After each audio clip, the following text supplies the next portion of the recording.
everybody.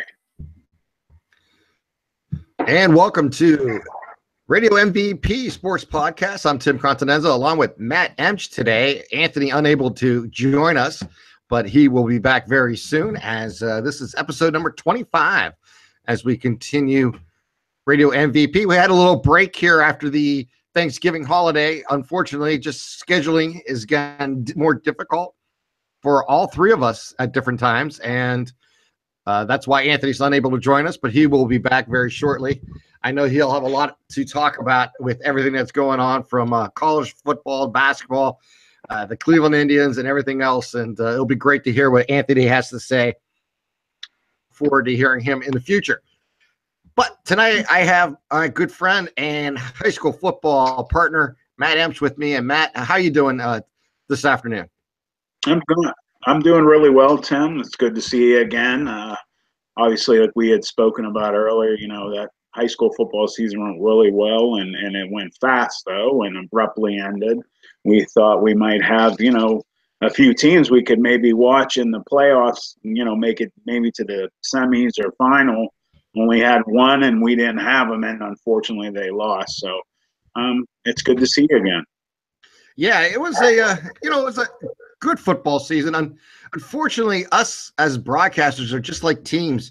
When the season ends, it ends dramatically quickly, and our season's over as soon as their seasons is over. And Struthers had a great year. They ran hard. They played tough, but they came up quickly up against a very talented team in Perry. And what can you say? I mean, you just got to tip your hat. I mean, Perry ended up just coming short in their finals to try to win a state title. But, boy, did we see a young a team there that had aspirations to go deep and really played one of their best football games, I think, of the year against Struthers that weekend. Unfortunately, the Indians didn't win that one. Perry had such an excellent quarterback, and their passing game was amazing. And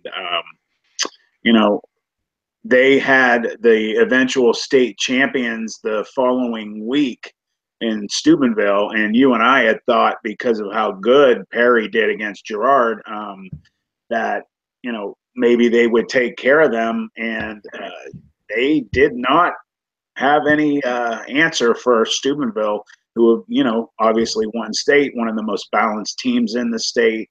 And they did not get, revenge back from the previous season from when Steubenville beat them in the playoffs. I do want to correct myself. I said Struthers. I should have said Girard. Struthers did lose to Perry in the first round of the playoffs. And then Girard, the team we watched in the second round of the playoffs, fall to Perry also. So I do want to correct myself. I had the right teams, just the wrong order in my mind, so I do want to correct myself that. But you're right. Girard played really, I think, overall terrific. Hey, I want to get your opinion on this real quick. I don't know if you heard the news yet. It was announced yesterday that our friend from Howland has resigned his football position. Don Menendez? I did not hear that. Yes. That is shocking to me. Do you know why? I have not heard. I just came across the news yesterday that Dom has tendered his resignation and they're going to move on from him. I do not know if it was a conflict of interest of any sort or anything like that, or just Dom looking to try something new or go somewhere else. I do not know any of that information. I just knew Dom, and I wanted to get your thoughts on that. Yeah, I'm glad you said something because I will definitely research that today. I'll call my good friend Eric Ungaro, their defensive coordinator, and get the story from him. And depending on what the outcome of that conversation is, will decide if I give Don Menendez a call, because if it's something really negative, I'm not gonna talk about it. So I'm really surprised. I'm disappointed too, because he's a good coach and he had things going well, and they have a young team coming back next year. So that's a shocker to me. Yeah, I was very surprised when I heard the news yesterday that Don has stepped down from his position. That is the fifth coach in Trumbull County this year to step down. I know Niles stepped down. His positioning is open, and there's a few others along the way. So it'll be interesting to see how they get filled here as time continues here as we head towards the new year. Looking, let's quickly get out of the high school level and let's go to the college level. Obviously, Ohio State ended up beating Michigan and then going on and defeating Wisconsin, winning the Big Ten, but was left out of the college football playoffs. Let me get your first thoughts about that, and then I'll talk a little bit about my thoughts on it. Well, I along with you, and I'm sure, just about every sport fan in the country was watching the playoff selection show on that last Sunday. I was talking to my wife, Stacy, who's actually a very big football fan and has quite a bit of knowledge about the ongoings. And she was asking me my opinion on, what I thought. And my idea was I had pros and cons from why they could make it and why they couldn't. I thought they had a very good chance of making it because first and foremost, they beat the Wisconsin. They won their conference championship.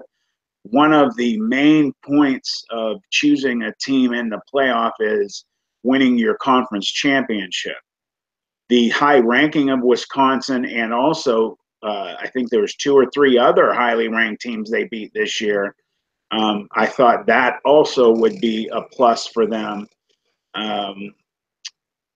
On top of that, Alabama, who obviously got chosen in front of them, had lost to the loser of their championship game.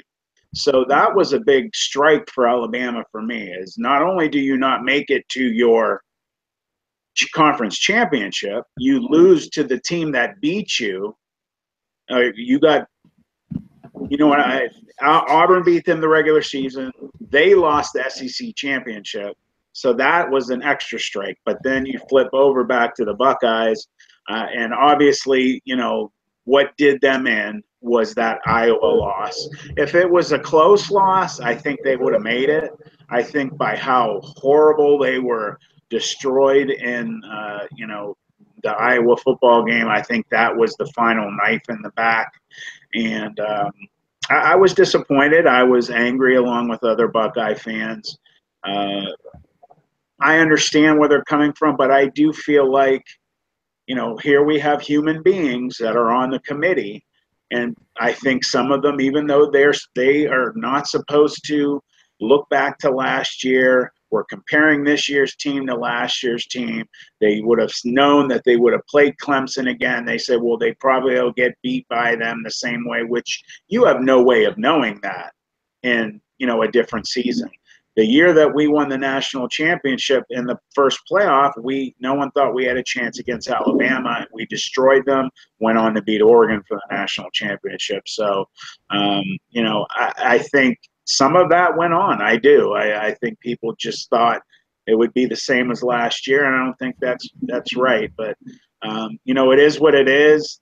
They're going to play, Southern Cal in a big bowl game, and they could shut up a lot of naysayers by convincingly winning that game. Yeah, you hit a lot of the points that I had. I was disappointed that they didn't make it. I honestly thought after the Wisconsin win that the 4 teams would include Ohio State. I just, to me, I looked at the resume of Ohio State to Alabama, and it was a clear-cut winner. That is, Ohio State played 9 conference games. They only played 8. Ohio State also played basically a 10th conference game in the championship game and won against at that time, ranked top 4. They beat a Penn State, who was a top 2 team at the time in the nation. They also beat a top 12 team this year. Yes, they lost on the road to Iowa, and it was a bad loss. I ain't going to disagree with anybody on that. However, I think when you're try to use the criteria, the 4 best teams in the country to get to the playoffs, you don't look – losses are important, but they can be overvalued, in my opinion. What I mean by that is I think wins matter more when you're comparing teams than losses. And you look at Ohio State, who had those 3 top 12 4 wins and won their conference, compared to Alabama, who did not have a top 10 win at all this season, who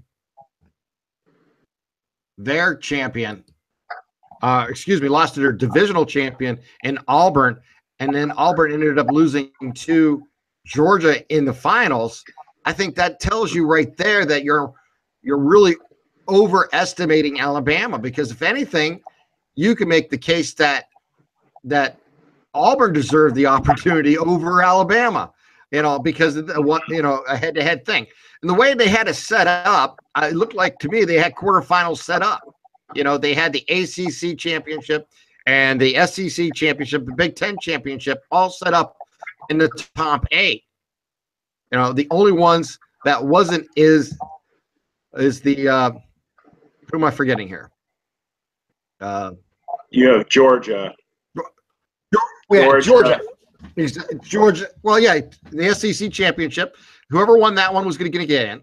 Whoever won the ACC championship was going to get in, between Miami, and Clemson.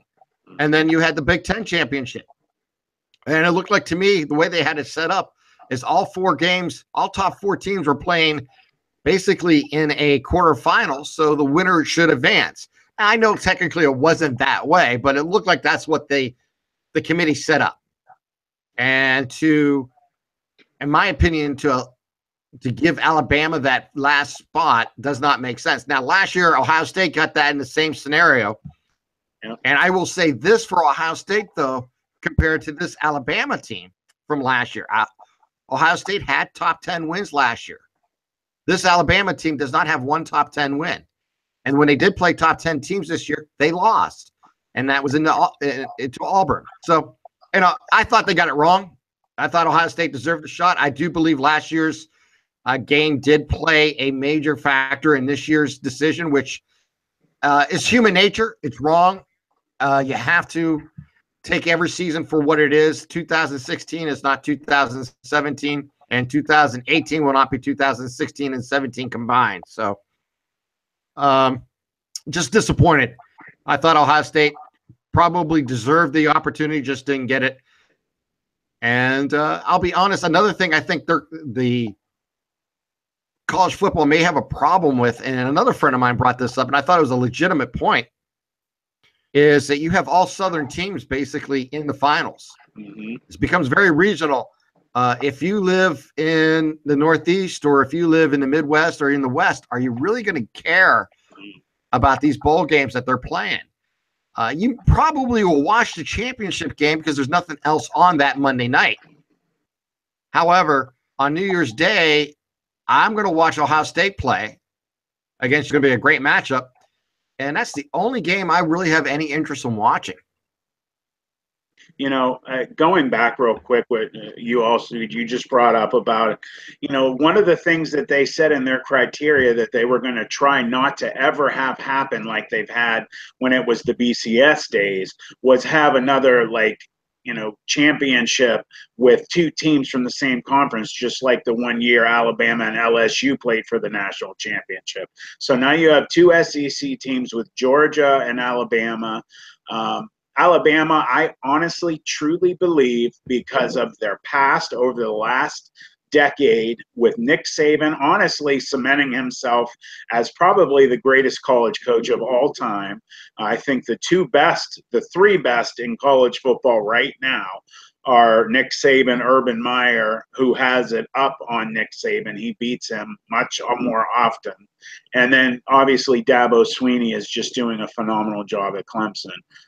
I think they just got extra voting because they're Alabama. And I think that's wrong. It just doesn't work, in my opinion.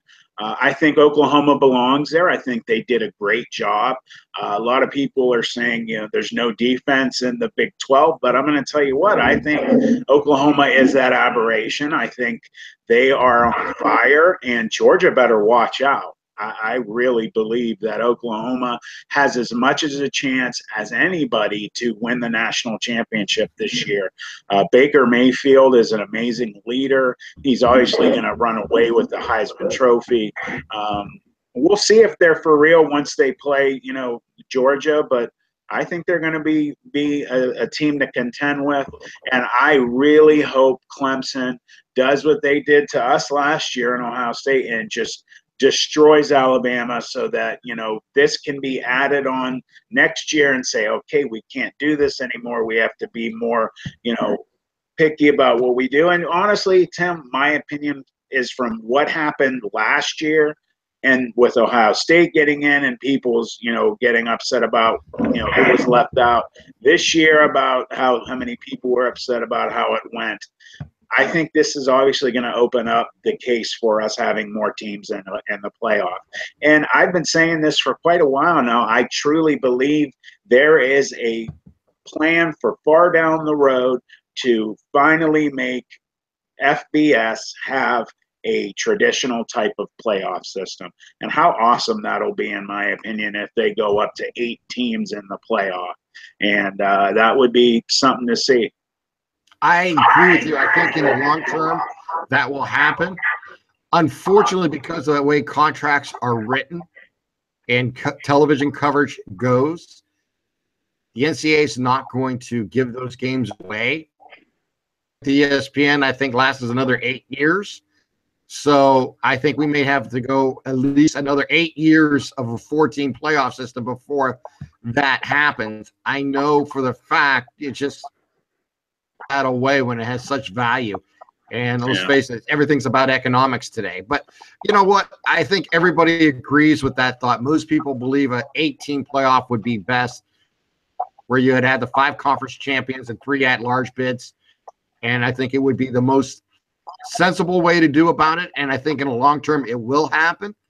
I just don't expect it to happen before this TV contract comes up, or at least not before towards the end of this TV contract, simply because then they can renegotiate it and sell those 2 extra games, 1 extra week of football. And I'm not sure the conferences want that, because that may devalue their conference championships. And that may make it even a little bit harder for it to happen. I don't know. I mean, these are just some of the obstacles you have to face. But I think in the long term, it makes the most sense, because right now you have 5 conferences vying for 4 spots. And this year you had 1 conference get 2 spots. So that means 2 conferences were left out. And that's a huge problem. I don't care who you are. The math just doesn't work out. And I think that's something that they're going to have to deal with in the future. It's going to be difficult, but we'll have to wait and see. I was disappointed Ohio State didn't get in. And I won't say I won't watch it. I don't have the interest in it this year as I had the previous 4 years, including the year Ohio State wasn't in. And even that year, I thought that Ohio State had one of the better teams in the country. That was, those are the things, unfortunately, committees come up with. I'm not sure they always have the most qualified people on these committees. Mm-hmm. And they people sometimes have agendas. Well, yeah. And quite honest with you, if they're not part of the NCAA football in general, I don't think they should belong. I don't think any politician or any former athlete or, an athlete from another sport, that type of thing, or celebrity should be involved. I just don't. And they do have that stuff, and I don't understand it. Oh, they say, they're great football knowledge. I know that came across about Condoleezza Rice being involved in the first couple of years.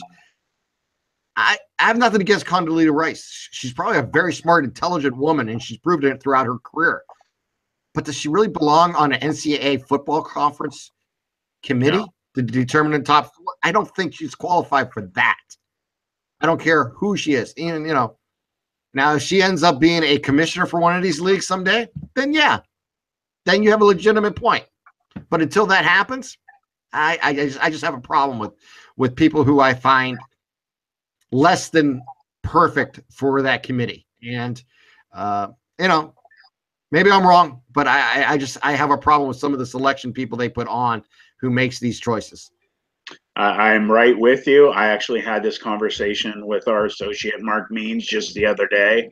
I specifically brought up Condoleezza Rice, and I said, I know I've been told, that she has an amazing, connection with football, and she knows her stuff actually more than some people that are involved in actual college football. But when you have not either played or coached the sport, you are just, in my opinion, someone who at that level for the college football playoff decision making process, you should not be in there. And it's not a woman thing. No, no, it's not.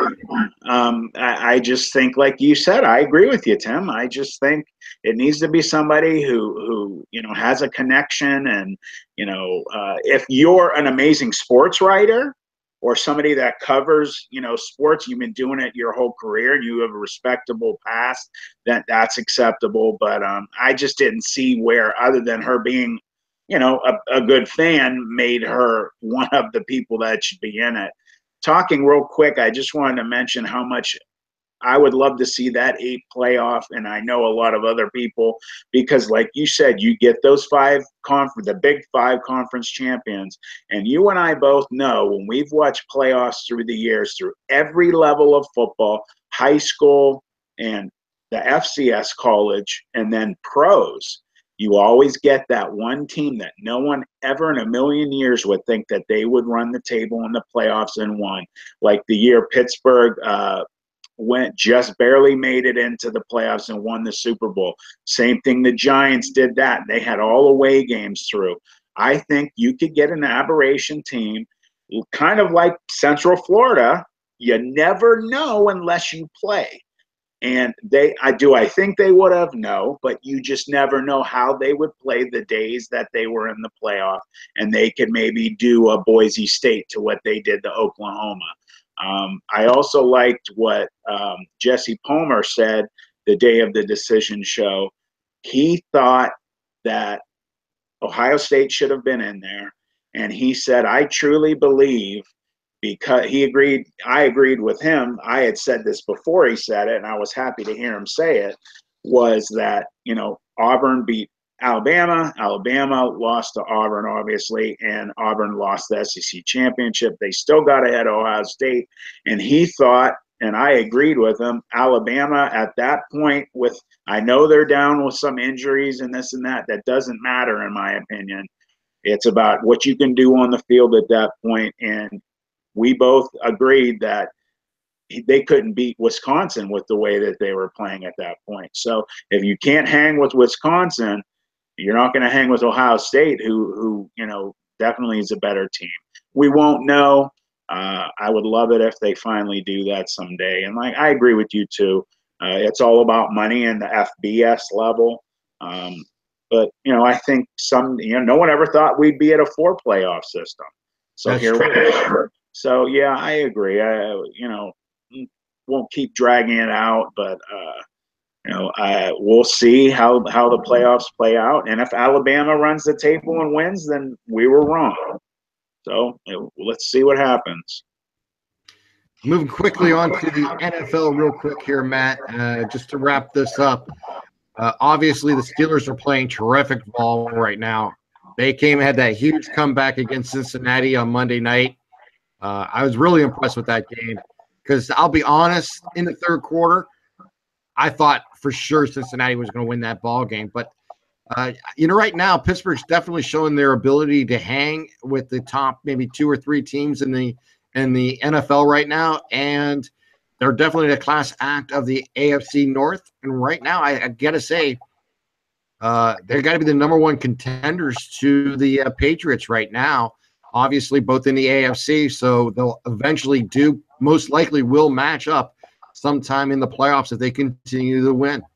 Well, the Pittsburgh Steelers actually have the Patriots, I believe, this week. So we'll get a view of that. Obviously, you can't say what happens in the regular season is going to happen in the playoffs. I still have a belief in my heart that part of the blood that runs through my body is black and gold. that they will finally get that monkey off of their back and take care of the Patriots. The only way they can do that is if they finally just say, okay, we won't be stubborn anymore. We've got to change our defense up when we play them, because if they just get this mindset of, we have great players, we do what we do, and let's see if we can stop them that way. No, Tom Brady knows how to beat that defense you usually run. You've got to make changes. You're the pros. High school teams and college teams make adjustments in game and at halftime. And I thought that would happen last year in the playoffs. And they just came out in the second half and kept doing what they were doing. And Tom Brady put on a clinic. So they looked good. I agree with you. They are finishing. They started the season out shaky. Obviously, the best running back in the NFL, Le'Veon Bell, was not there. They're finally getting, healthy. They're playing well. Their offensive line is one of the top 3 in the NFL, I think. They're coming into their own. And, them being able to come back, which Ben Roethlisberger has made a career of comebacks. And that game, Tim, I thought in the second quarter they were in big trouble. Before halftime, obviously everybody in the world, all that was talked about for 3 straight days was how that game went, how ugly it was. And, the biggest rivalry in the NFL is probably Pittsburgh Ravens, but the meanest and dirtiest is probably the Bengals and Steelers. And yeah, there was a lot of mean stuff going on that game. They just don't like each other, and everything. We all know what happened with Ryan Shazier. That was one of the most horrifying things for me, being an ex-player, seeing you see somebody hurt their neck or back, and the way he grabbed at it, it was just horrifying. And thank God he has movement again, and they think he's going to be all right from what I've heard. And then we had what happened with Juju Smith-Schuster. I thought the hit he made, I loved it. Even some people had problems with how he stood over him. I didn't. I forget, is it Perfect was the linebacker he nailed. He's made a career out of dirty hits. So I think he deserved a good shot. Now, did I wish injury on him? No. When he wasn't getting up, that's when things change. And then, guys are getting in fights. You have also, somebody made that, I forget the defensive back who hit Brown, and he still could give him credit. He kept that touchdown and still caught it. So, I think there was a lot of revenge hits going on in that game, but it's the game of football. And you people that don't understand it, if it bugs you that much, don't watch it. But none of them wish injury on anyone.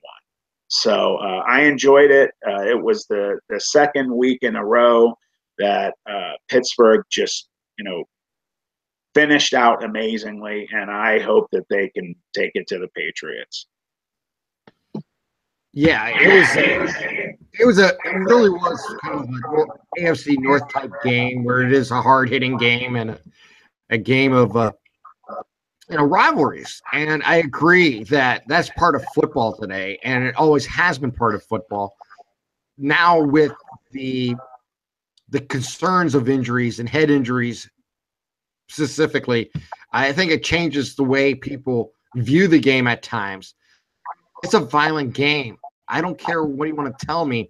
I don't care how you try to put a strike zone on where you can hit a player and how to hit a player. Talking about 6'3", 6'4", 6'5" athletes with great speed and strength hitting each other at full speed. There's going to be injuries. There's just no way around it. I do believe long-term for the NFL and for the players that you can find ways to innovate and get the equipment to another standard, to a higher level, and protect players. I do believe in a long-term type scenario that you can teach better tackling techniques. That would go a long way. I think, like I've said for many years, and I think it's absolutely truth.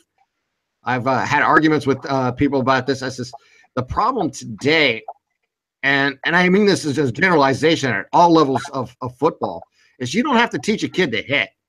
They love to hit. You could teach technique, but no one really teaches tackling anymore and how to actually get it done.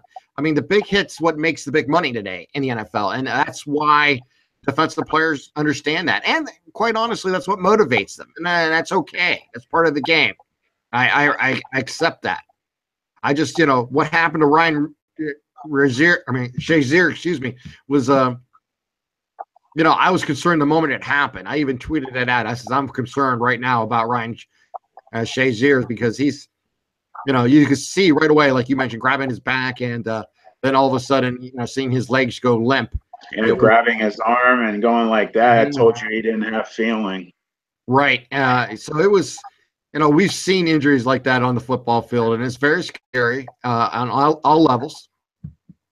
I mean, no one cares about him playing football ever again. All they care about is making sure that he has the ability to live life out and live it out, healthy and be able to use all his extremities properly. I mean, let's be honest. I mean, nothing.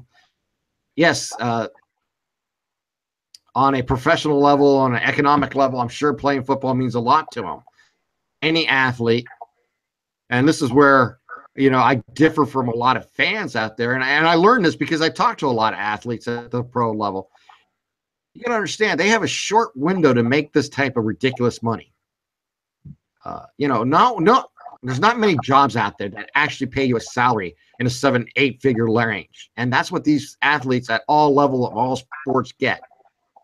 So you got to take advantage of it, and you got to use the old cliche cash in when you can, but because especially in the NFL, if you're a first round or a second round draft pick, you're locked in your first contract for 4 or 5 years. And then that second contract is when you make your money. So that first contract, you make your value to the team that you're playing. And the second contract, either when you become a free agent or when you sign your new extension, is where they make their money. Not that the first contract isn't very well compensated. It is, but it's just not at the same level. You're talking about maybe a $10 million contract, maybe up to $15 million contract for 5 years for some of these guys. And then next thing you know, the next one's worth $75 or $80 million for the same amount of years. So it tells you the difference. And I understand when an athlete says, this is my opportunity. I have to take it. Because let's be honest, there's not that many people out there who are going to go out and be a Michael Strahan who makes more money off the field than he ever did on the field. There are a few, but they're not that many. Mm-hmm. This is their opportunity to economically change their lives and change the lives of their families, and I get that, and I understand on that point of view. But the most important thing is to come away healthy. I recognize that a lot of these players lose kind of years on their lives and their quality of life, I should say, when they play football, as you know. Very, very, very poignantly because of all the surgeries that you've had on your knees and what you went through playing at the collegiate level. You understood what you were giving up to play at that level. And I'm not saying it wasn't worth it. I'm not even, no judgment here. I respect that point, and you have to respect the athlete who puts themselves in that scenario. I don't care what sport it is, especially in a violent sport like football. You have to accept that and be more responsive and more appreciative of these athletes who put themselves out there each and every day for the entertainment value of fans. Exactly. And that is, I think, sometimes gets lost when people talk about, oh, he's not worth this X amount of money. And I keep saying it's not your money. Don't worry about his money. That's his thing. Only worry about rooting for your team, winning or losing, and have enjoyment of watching the excitement of a game and the competition. Because in the end, that money's not going to come to you as a fan or you as a viewer or whatever you want to say. It's their money. It's their opportunity. And, there's no question about it. You can call it a lottery ticket, but it's not really a lottery ticket because they put themselves in those situations to be where they're at. And, there are a lot of players who are on the outside looking in who wanted that opportunity and just couldn't really get to that level. So you have to really appreciate that scenario. And that goes with all sports. I mean, I don't care what sport you're playing. There's a good chance that you're taking years of quality of life off qualityness of your health on your life after you're done playing. I don't care if it's football, baseball, basketball. There are many people limping around getting knees replacements or hip replacements and that after being a major athlete, or even an athlete that may have only played 3 to 5 years in a league. I don't care what league you're talking about, because injuries do happen and it can be life-changing. And that's just the way, that's the risk they're willing to take, and that's the love of the game, really, in my opinion, the way I see it. Quickly, I want to get into one more subject here before we turn off here, Matt. The Cleveland Browns stay in the news. Not only are they winless, but they have made the change at the head of the organization as Sashi Brown was let go.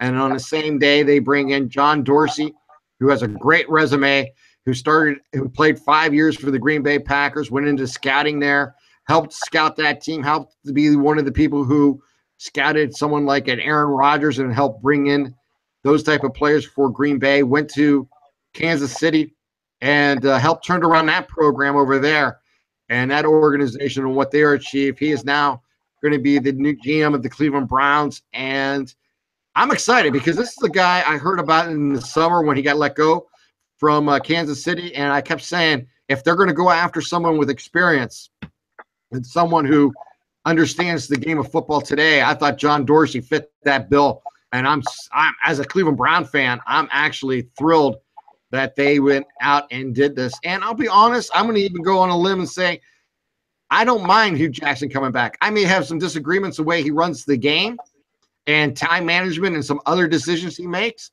However, I'm kind of excited to give him that opportunity, maybe with more of a football man at the front office, and see how this organization can move forward, because it can't get any worse than where they're at right now, where they've won like one of the last 28 games.